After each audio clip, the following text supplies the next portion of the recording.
Phone দেবো। Please আমাকে ক্ষমা করে দাও, প্লিজ প্লিজ আমাকে ক্ষমা করে দাও, প্লিজ প্লিজ। কে আম পড়েছে? ওই যে ফারুককে ধরে নিয়ে আসেন, ও জিরাচ্ছে, আমি জিরাই নাই, প্লিজ। ওই আমটা তুল, আমটা তুল, আমটা তুল। কোনটা আম? হ্যাঁ এই যে এইটা, এই যে আম, আর এই যে এই জাম, এই জাম, এই যে এই জাম, ওরা জিরে দিছে, আপনি জিরে নেই, প্লিজ। তো একটু দূরে দাঁড়া, দূরে দাঁড়া, কি ওখানে দাঁড়া। এখন কি করছিস তুই? ফারুক না, হুম আমরা কিভাবে বলছি, আমরা রাস্তা দিয়ে বললাম বলে আমরা স্কুল যাবো, হ্যাঁ কটা বস্তা দেখি ওই বাগানে ঢুকলে দিয়ে না আমাকে একটা দুটা আম ছিঁড়ে দিল। এটা আম ছিঁড়ে দিল? ওই যে ফারুক আছে না, আরো কোথাকার রে? ওই যে ওঠে ঘর, কোন টাকার ফারুক?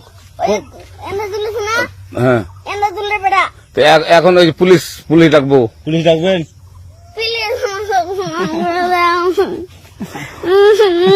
না না না, আর আসবি না, আর আসবি না। আচ্ছা ঠিক আছে। আর তোকে যদি এই এলাকাতে দেখি, আমি ছিঁড়ে নাকি কেউ যদি আম ছিঁড়াই বলবি, না, কেউ যদি আম ছিঁড়াই আম বলবি। ছিঁড়ে বলে দিচ্ছি আর আসবি না এখানে, বুঝছিস? এই কানিস না, আর আসবি না এখানে, জীবন আসবি না, আচ্ছা হলো? আচ্ছা, কান্দার আর আর জীবন আসবি না। জীবন আসি আচ্ছা যা।